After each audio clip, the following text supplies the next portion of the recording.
Hello, everybody, and welcome back to another live video here on the Quit Sugar Summit with your hosts, Mike and Danny.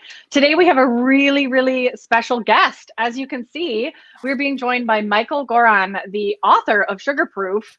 And hi, Michael. Welcome to the fun today. Oh, my pleasure. Thank you for the invite. Yes, really happy to be here and looking forward to talking to you and to your followers too about my new book, Sugarproof. Yeah. Oh yeah, incredible. I'm the only one that doesn't have one. My copy's in the mail, right? We've been waiting for that book. We've been waiting for that book. Yeah, and so forward to talking about. Everyone watching, Michael is one of our speakers. I know we haven't really shared our list of speakers for the upcoming summit, but so you're getting a little teaser today because Michael is going to be one of our esteemed speakers, and obviously you'll be able to hear a lot more from him during his interview. So stay tuned for more on that. But Michael, while we kick things off, I can see some people joining us live. Everyone who's here with us, say hi in the comments. Let us know you're here. But Michael, why don't you share a little bit more? You know, obviously there's a lot more behind just the Sugarproof book. Why don't you share a little bit more for our audience on who you are and what you do? Yeah, sure. Hi everybody. Lovely to be here. I'm a professor of pediatrics at Children's Hospital in Los Angeles, and which is affiliated with the University of Southern California. And I've been involved with research in childhood nutrition and health for over 30 years. And over the last 15 years or so, been focused on studying the impact of nutrition, especially dietary sugar, on children's health and development, which means effects going back to pregnancy, through early childhood, all the way through adolescence and young adulthood, which I'm sure we're going to talk a lot more about. So this is research I've been doing for quite a while and decided we needed a book to focus on families and children, because all other books in this topic are really individually based, and I think there's very special issues at play that we'll talk about in the realm of how sugars affect children and what families can do about it. Amazing. I think that's a really key point that you pointed out there, and I love that in your book is that piece about what you can do about it. I think so many people are, you know, obviously learning about, you know, how harmful it is for children and adults alike, but they're lost in this, what do I do about it piece. So I love that you're building that in, especially for parents who are like, okay, great. What do I feed my kids instead? Or how do I do this, right? You can thank my editor for that, because my editor would just beat it into me every day, the following motto: news that you can use. Because, you know, I'm a scientist. I write very technical, sciencey stuff, and we just wanted to make this book practical. So that was kind of one of our themes in the writing: news that you can use to kind of help translate the research into practical information that families could apply. Love it. So, Dr. Goran, you've been studying childhood obesity for most of your entire career, right? Yes, all of my career, actually. Yeah. So, I mean, have you? I don't want to just shock the folks too badly, but you've seen the increases over the years, right? And it obviously affected your work. And how has it affected your work? And how, you know, what kind of tipping point are we reaching here over the last 10 or 15 years? Yeah, or even you know, 20 years plus. But it's definitely a changing landscape. In fact, just today there was a paper in Pediatrics. I just messaged about it on Instagram and Facebook and Twitter. Study of health records of children showing over the last 10 years a 62% increase in fatty liver disease in children. And you know, 20 years ago, this wasn't even a disease in adults or children. Most liver disease was alcoholic related because of the damage that alcohol does to the liver. And now almost the vast majority of liver disease now is non-alcoholic. And that means basically sugar, because sugar is processed by the liver in the same way that alcohol is. And now we're seeing this in children. And then before that, in 2000 was when we first started seeing type 2 diabetes emerging in children, which used to be a disease called adult onset diabetes, but now we're seeing that more increasingly common in children as well. Both of those conditions they're both slowly progressive conditions that may be silently developing without symptoms, because they start very early in life, and they may emerge in childhood, unfortunately, but they may not emerge until later in adulthood. Wow. Those are two examples of rapid changes in the landscape of medical problems in children. Right. Wow. And how about, I mean, a lot of our folks, it seems they don't seem to start to recognize or look at it till they gain some weight in their 30s or 40s. But how about, childbearing age women and the pregnancy and those early years? What are your findings, and what are your suggestions there? Yeah, well, again, we write about this in the book a lot, because this goes beyond weight gain. So typically weight gain is a great kind of trigger or symptom that people might start to worry about. But a lot of these problems are, like I mentioned, asymptomatic, slowly evolving, starting actually during gestation. So we have a theory called the developmental origins of disease, which talks about how nutrition can impact the progression of these and basically set up the early stages of these problems in early life. Wow. That's wild. Wow, that is crazy. You don't have to have weight gain to have evidence of it occurring. So to have problems. Yeah, we do live in that kind of culture, though, don't we? Where people don't really start to pay attention or think there's anything wrong until they notice the external, effect, right? Whether it's weight gain or, disease development, right? But it's important. I mean, and I love that you're bringing that out, and even especially in kids, right? Even though they may not be overweight, I mean, more and more are every year, which is terrifying. It's still something that's underlying and developing. I'm curious, as you're talking, I'm curious about the role in genetics in this, like in terms of being sort of genetically predisposed from your parents, or the role of versus the role of actual lifestyle in the home, what the family's eating, that sort of thing. Like, what are your thoughts on that? I mean, I have a feeling it's kind of a mix of both, but what are you seeing? Well, it's a mix of both. The genetic factors by themselves aren't major. Most of the genetic factors are maybe predisposing, and by far the environment, mainly nutrition, in our case, it being the major trigger for these things. So there may be epigenetic phenomenon at play that get turned on by dietary factors, but we haven't yet discovered a major primary gene that predisposes in the broader population.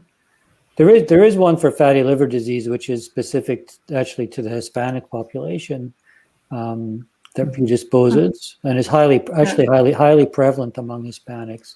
But generally, these genes are very low prevalence levels.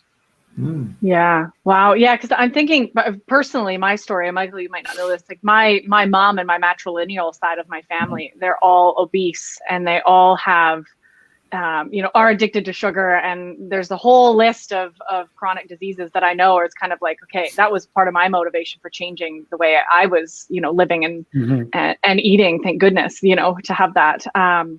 But that was my thing. I was never overweight. I've always been a tall, skinny, white chick.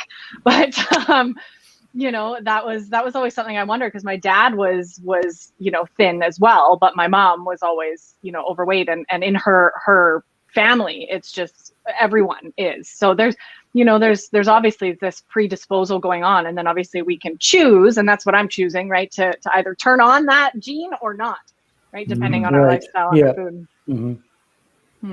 Other, as far as family dynamics and what have you, like what have you found in the social part of helping folks or understanding your studies, like Danny's talking about? I mean, do you find it in families? It's like the way that families feed each other, feed themselves, and that kind of thing, or feed the kids when they're young, or don't have the education really to understand any of this. They're just taking the food off the shelf from the food manufacturers and the stupid sugars that are, the stupid cereals that are full of sugar. Yeah, this is definitely, these issues travel in families together because families share the food environment. So, and this again begins in utero, gestation, infancy, childhood.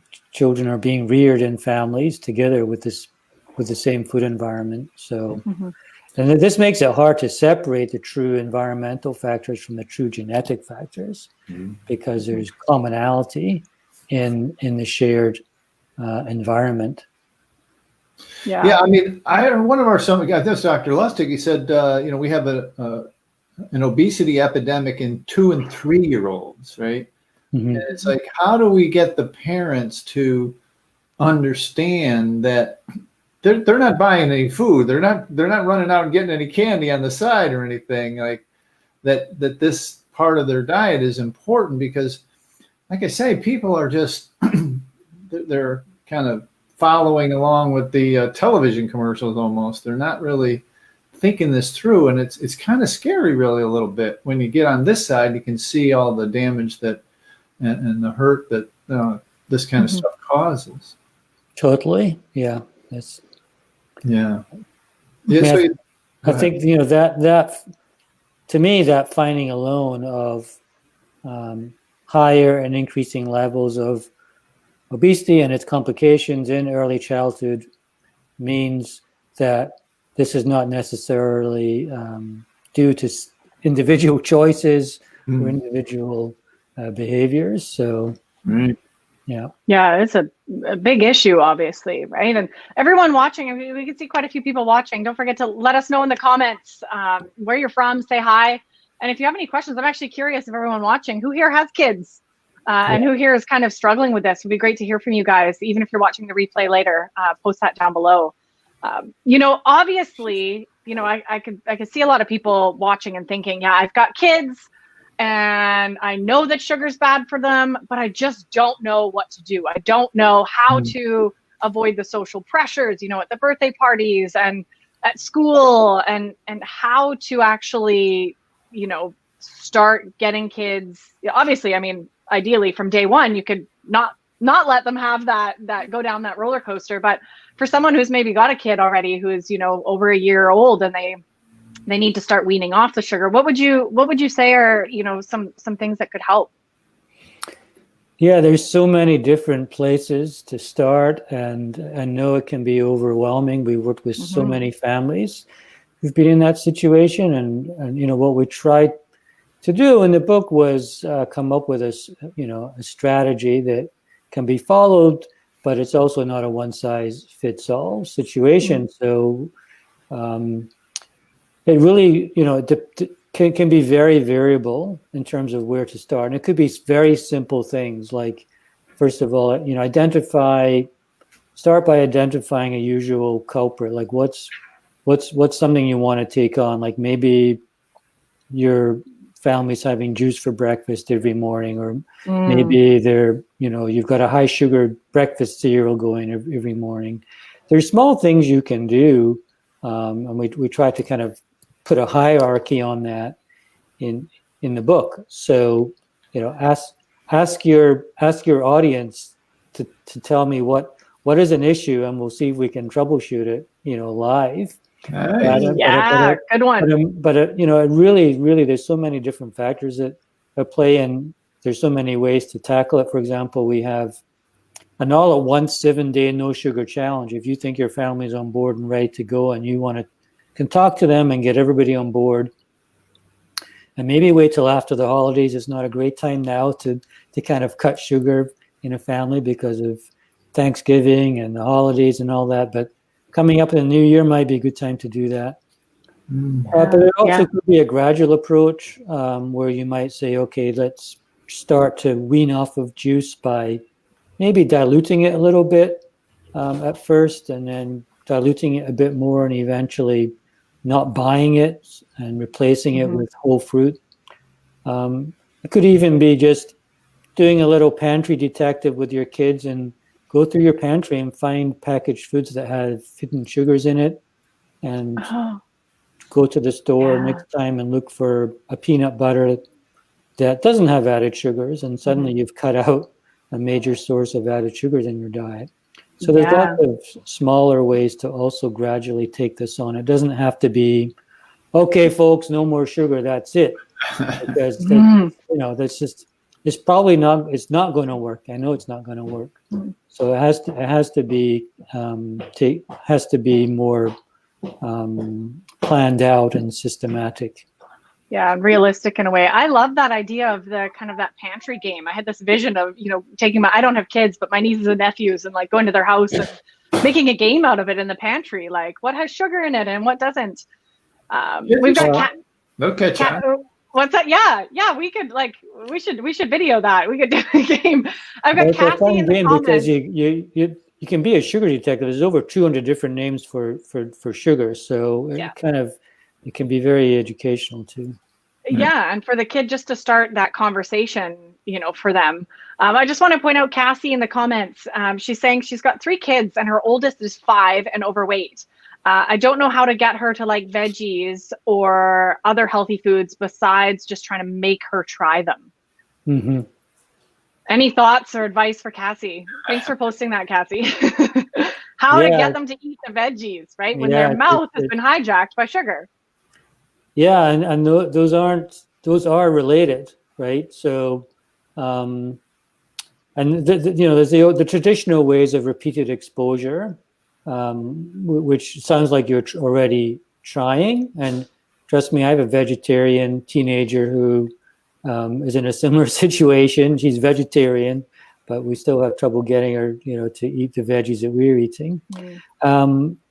So it's a continual problem. You just got to keep trying, but the sugar may be interfering there, because what we're seeing is that just as you said, Danny, like sugar basically hijacks taste buds. So if we're amped up on sugar, then that's what kids are going to be wanting to taste. And in fact, one of the things we're up against is that kids are born with a built-in preference for sweetness. Mm-hmm. It's supposed to be protective.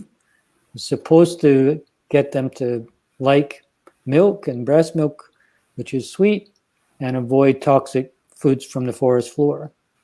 That's what it's supposed to do. But now, 80% of foods that are marketed to kids have added sugar. And the more sugar, the more sweet things that they consume, the more you amp up that preference, and the more you overwhelm taste buds to like other stuff, like veggies. So what the strategies that we have to wean off of sugar gradually or all at once, either way, what you'll notice is those taste buds reawakening. Yeah, they get reset. Just like I said, preference for sweetness can get amped up. You can also dampen it by coming off of sugar. So try both at once. Keep introducing or trying with the veggies, but also try to wean off of sugar, and tell us what, be interested to hear what are some strategies for reducing sugar, and maybe the combination of those two things might be beneficial.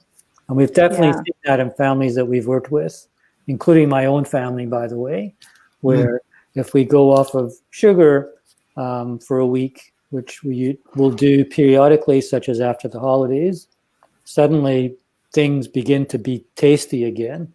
Mm-hmm. Mm-hmm. You can taste real food and all the other flavors. I remember going through that experience myself when I first went off of sugar. Like, that was the most mind-blowing piece. I was like, wow, broccoli actually tastes like something, not just like dust, right? Like, and I think that's such an important piece. I want to pull out something that you said that I think a lot of people don't realize and is actually quite scary is the piece about marketing, right? How food is actually marketed specifically to children. And not food. I guess we have to use the quotation marks there, right? Because it's not really food. Would you speak about that for a little bit and kind of, educate people on, what is actually going on so they can understand? That's a great word for that. Yeah, it's a great phrase for that. I like it. Yeah, I mean, I don't have much to add to based on what you've already said. I mean, it's the same tactics, it's the same playbook as the tobacco companies used 20 years ago. In fact, some of the same companies still doing that, designing characters for marketing that are targeted towards children. We know there's marketing of these products during kids' hours. It starts very early also with transitional foods and weaning foods, such as weaning biscuits or weaning milks, which are high in added sugar. And these products are all developed to be appealing towards kids because they know that there's an innate preference for sweetness, and use kid tactics and kid images to hook them early in life. And I don't know. I don't know what you think, but I'm not hopeful that the U.S. is ever going to introduce marketing strategies to limit those approaches. Other countries have. So countries like Chile and the United Kingdom, for example, have had very successful policies introduced to not, eliminate, but certainly regulate in some way what you can and cannot, and when you can and can't market these items, because not that we're trying to tell people what they can and can't eat, but just to inform the public about what the long-term implications are for health. Yeah, I think it's just terrible, criminal that they can even market to kids, right, who don't necessarily understand the way the world works yet and the way their body works yet. I mean, it's a whole different story as adults. I mean, even then they're still tricking us, right, when we're not even really fully in control of our decisions. But when it comes to kids, like, that should be illegal. There's how-tos as well. I mean, coming back to the how-tos, so we don't have any control over the federal government. No, definitely not. Definitely. So we try. They're not going to fix this problem, but you can in your family, and there's ways to talk about kids to get them knowledgeable and motivated and interested in and appreciative of some of these tactics, so that they also become upstanders as well. Even at a young age, can take that fight on themselves and be aware, be savvy, even as a 5-year-old, about some of these marketing tactics. And there's ways to talk to kids to get them motivated about that. Yeah, that's a good point. What's that, Mike? Kids are okay with it. Kids are okay. We have a coach. She's been a couple years off sugar now, and she started about a year in working with her. I think she's 8 or 9. And now she's like reading the labels, and they made a game of it, and it's not that bad. I always try and divide the folks into folks that have, like, before they're pregnant, they try not to have it during pregnancy, and then try and raise the kids, because you're making the decision between 0 and 5. They don't get anything you don't give them, right? Or even more, but at least the 0. Unless you've got in-laws.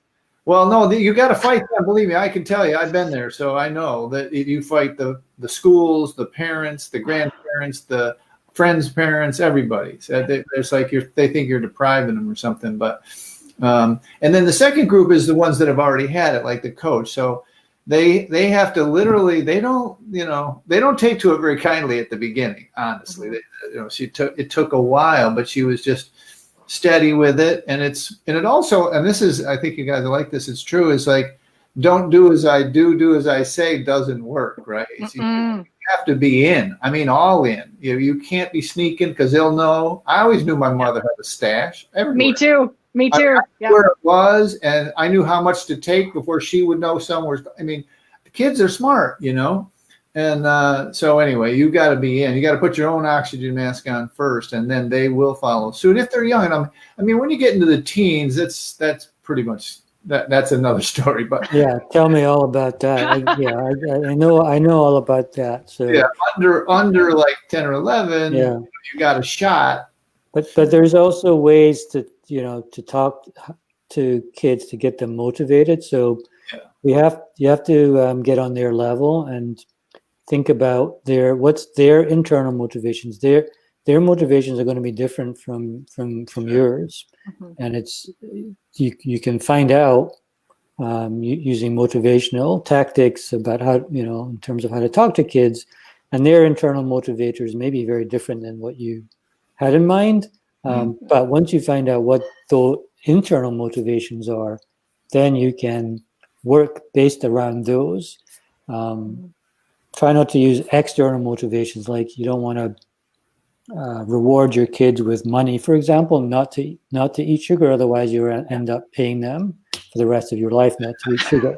So you got to find out what's internally driving, and that could be anything from having a skin problem, they want to run faster on the soccer field, or they want to do better in school, or they may be, worked up about food companies who are trying to get them to eat different things. So it really is highly variable, and you might be surprised what those internal factors are. And even just having that conversation, I'm thinking about my one of my good friends does that really well with her child, and it's really interesting to observe like the conversation she's trying to have and the connection that she's able to make between when I eat sugar, I feel like crap, right? Yeah. Like, and then every time she chooses to eat sugar and feels like crap, the mom can say, you know why you're feeling this way, so she can start to make that connection between, oh, okay, like this is how it feels when I do this, right? 100%. They have a tummy ache, and they're like, that's because you had the cake at the birthday party, Yeah. Sure. And they can start to make those connections. I mean, it sounds like the bottom line with all this too is just starting to have those conversations. And I'm so glad, Mike, that you said about, you've got to be all in, because I was the same. And I've had clients that do that too. They're, telling the kid they can never have sugar, but then on the side, they're just sneaking, right, and eating. And of course the kid knows, right? And then it creates this whole different sort of energy in the house, and it doesn't really help anything. So starting those conversations as soon as possible. Yeah, and we have a whole chapter in the book. See, Smarter Without Sugar. No, sorry, that's Sweet Talk.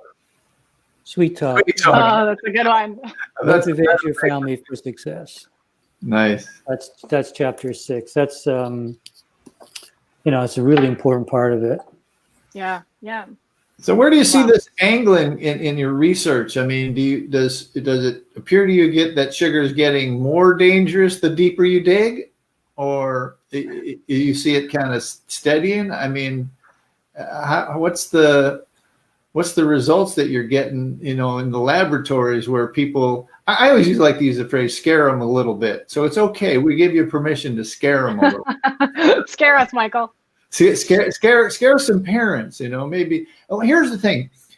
There is no woman, and men too, but no woman, no parent that wants to, if they have an issue with sugar, they're having an issue, weight, whatever, that wants to pass it on to their kids. They would give up their life for that, to change that behavior. So scare them a little bit, tell them that, what the research says, that the possibilities of, continued use for the sugar, the kids, and their kids, our kids today are getting a lot more sugar than even we got. So maybe that would help if you. Yeah, so it's more sugar, and it's different types of sugar. That's something we should also probably talk about. So it's the types of sugar that are really impactful.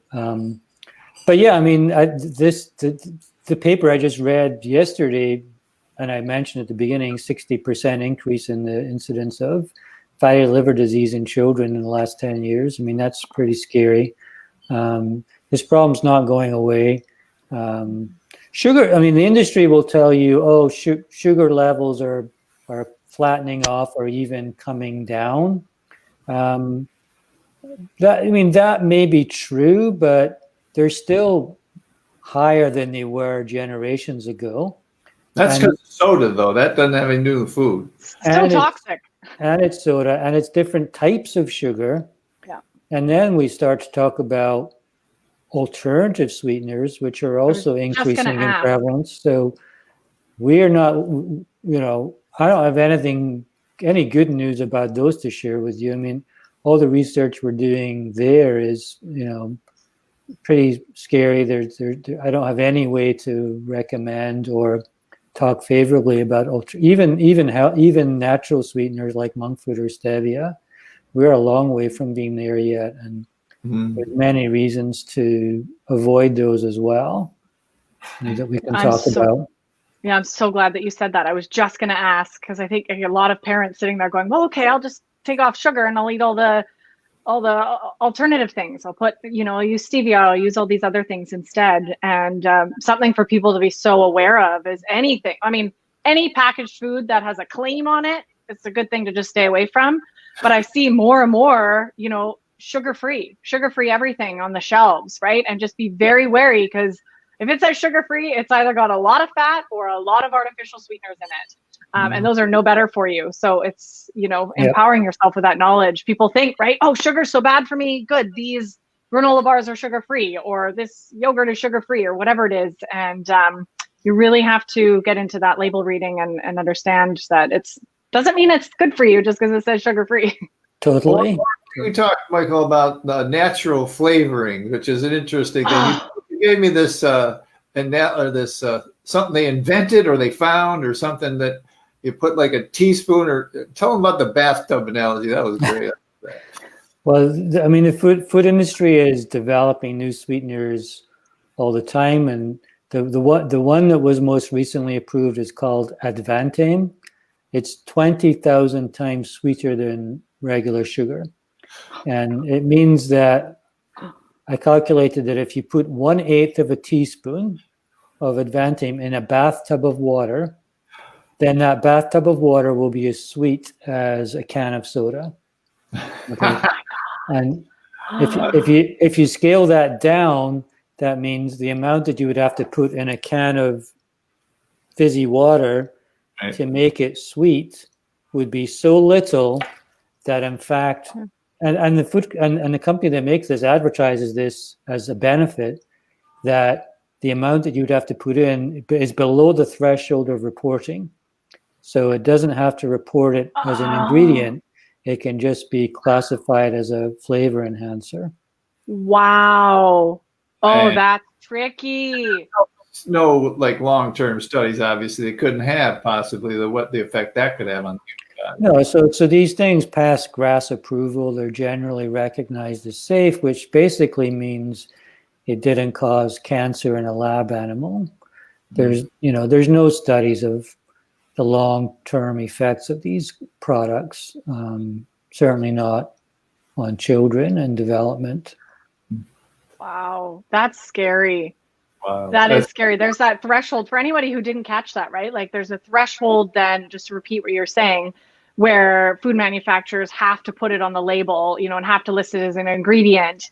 But if you're putting only like half a drop in, you might not have to even label it at all, and you can just put it as a, flavoring or something and kind of classify it under that. And then it's definitely not going to show on the nutrition facts, in the percentages. Oh my goodness. But it's just as powerful as a Coke. I think it's important to know, how these products are developed and what they really are. So at the other end of the spectrum, you have sucralose, which is the most common sweetener in the US. So sucralose is 200 times sweeter than sucrose, but it's basically chlorinated sugar. So they took a sucrose molecule and added a few chlorines onto it, and made it 200 times sweeter for whatever reason, and not absorbed by the body. So you can literally have your cake and eat it too, and not count the calories from the sugar. Wow. Wow, it's like putting some sugar in your hot tub and then drinking the water. That's the kind of the visual I had, like the chlorine and the Don't sugar. do it. Like you're not going to drink your hot tub water or chlorine. I mean, yeah. Wow. That's wild. Yeah. So real food, folks, real food, and learning to cook and to get your kids involved in the kitchen. I'm sure that's such an important piece. I mean, I did that growing up with my mom, but we baked cookies. Like, that wasn't very helpful. So there's two ways to approach it. Either, if you're baking cookies or baking a cake for Thanksgiving or pie, just use less sugar, maybe use a less refined sugar like coconut sugar or maple syrup. It's still added sugar, just use less of it. Or the sugar-proof way, all of our recipes don't use any added sugar, which means no maple syrup, no honey, no coconut sugar. They're using things like whole foods. Like, for example, if you go to our website, sugarproofkids.com, we have a pumpkin pie recipe for Thanksgiving, 0 added sugars. And it is sweet. It's sweetened with dates, which is one trick we have. So you get the whole food from the dates, the natural flavors, all the fibers, and etc. And that's just one example. Oh, thank you. There you go. Is that right? I hope I typed it right. Technology, yeah. Perfect. But there's other ways to do it. We have cookies. We have a cornbread recipe, mango cornbread using whole mango. So you basically, instead of a sweetener, cut up a mango or even frozen mango, which is more accessible, and blend that into the mixture. So there's other tricks using whole foods to introduce the natural flavors, the natural sweetness into the foods.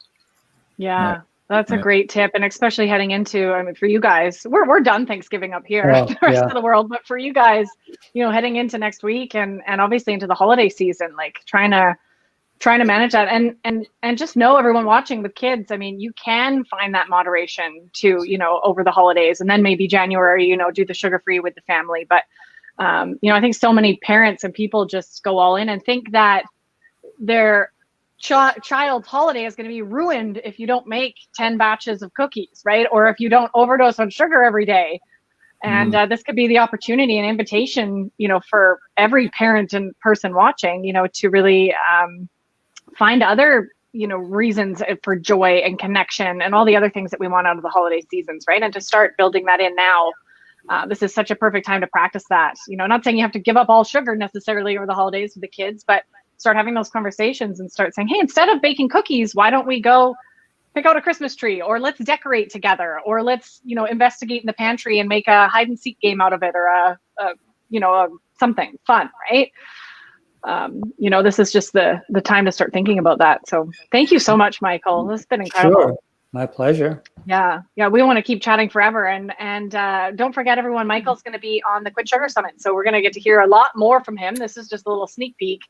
And definitely check out his new book. I can't wait to get my hands on it too and dive into that. It's going to be incredible. Any final thoughts? Any questions to answer? Any questions, anybody? I haven't seen any. I've been keeping an eye. Oh, here we go. We got one. Cassie, thank you. She says, what kind of drinks do you recommend? Water. No, other than water, Michael, what do you recommend? Liquid sugar is a major culprit. If you had to pick one common culprit, it would be liquid sugar, which could be juices, which are very high in fructose, and sodas. So, and there, again, there's multiple ways to wean off of those gradually through dilution, what I like to do sometimes, because I have teenage kids, they have things like kombucha in the fridge. I just get them to, and what I like to do, just add a splash of it to fizzy water. So I like Topo Chico or other Perrier or other fizzy water. Add a splash of apple juice or kombucha or something. Give it a little bit of a flavor. You can do it without that. You can just add, frozen fruit or chopped up fruit into fizzy water, or make an aqua fresca at home with cucumber or mince. There's different ways. We keep at home, one strategy we use, we have 3 glass bottles of water chilled in the fridge that are ready at any point. We bring them out at meal times, and that's kind of our go-to beverage at meal times at home together. So having it ready and accessible in the fridge, when your kids open the fridge, what they see is what they're going to grab. Right. And having something like fresh water or a aqua fresca or a fizzy water handy is a good alternative. But if you want a little bit of flavor, like I said, just a little splash will go a long way, and that's a good way to make those drinks last a long time and go a long way. Yeah, that's such a good point. And just transitioning into, up here in Canada, we call it club soda, like the fizzy water.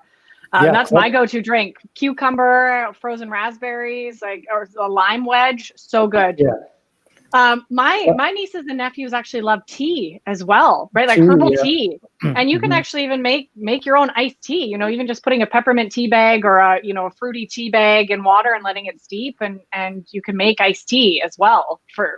You don't have to add any sugar, obviously, to it. And that can be, you could have ready in the fridge, like you're saying. Maybe just pre-make a bottle. Actually, my mom does that. She makes all of her own sort of iced teas and just has them always handy.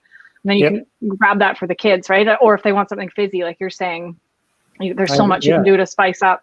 Either way, both good options. Yeah, there's lots of things to drink. So Cassie's wondering if plain milk is something you recommended. There's a big topic. Yeah, I mean, I think for kids growing, I think if plain milk is fine. That's what kids' bodies are built for. So. It depends on the details, depends on what we're talking about in terms of age and volume. But I think if it's just several glasses per day, that's totally fine. I don't have a problem with that. I grew up on chocolate milk. You probably wouldn't recommend that. Yeah, so flavored milk is definitely a problem to avoid. Yeah. Because those have so much added sugar. Right. And again, if families are enjoying those flavored milks, again, just gradually dilute them back to get them used to the regular milk. Or make your own chocolate milk. Just add some cacao powder. Yep, we have it. And maybe add a banana if you want, right? You could add a banana, make a smoothie. Yep, and we have those recipes in Sugarproof awesome. for homemade chocolate milk, which zero added sugars and is just as yummy. Yeah. Oh, so good. Cassie, thanks. Cassie says, thank you very much. That's a good one. Good topic, around what to drink for kids. I think that's really, it's hard to get them used to trouble. water. I gotta say that it is hard to get them used to water. Yeah. Well, unless that's all they've ever been given, right? I mean, I know that's difficult if you already have kids, but. Been there. If you never gave them anything, they don't look for anything, That's another, it's almost like you talk about a cultural shift. That's going to be like that family that has no sugar in the beginning or the pregnancy and stuff. That's a big step. But I think Dr. Goran's research is going to start moving people in that direction. I'm hoping, I really believe that. Hope so. Yeah, thank you so much, Michael, for everything you're doing in the world and for being here and being a part of the Quit Sugar Summit. We're going to wrap it up, but any other questions, keep them coming in the comments. If you're watching this again later, we're monitoring, obviously, here on the page, and we'll make sure to get back to you. And check out more about Michael, get his book, and come and join us on the summit. We're definitely getting close to giving you guys some more juicy details about the summit. And we haven't officially announced anything yet. Mike and I are sitting on the edge of our seats waiting to obviously share more info with all of you. But just get excited. That's all. That's just all you have to do today is just get excited. And for more from Michael and the huge list of other speakers that we have. But thank you so much for being here again today, Michael. And my pleasure. Thank you. Lovely to talk with you. Thanks for introducing me into the group, and look forward to more conversations. Awesome. Yeah, we'll see you, Mike. Mike and Mike. Take care. Take care. Thank you. Bye.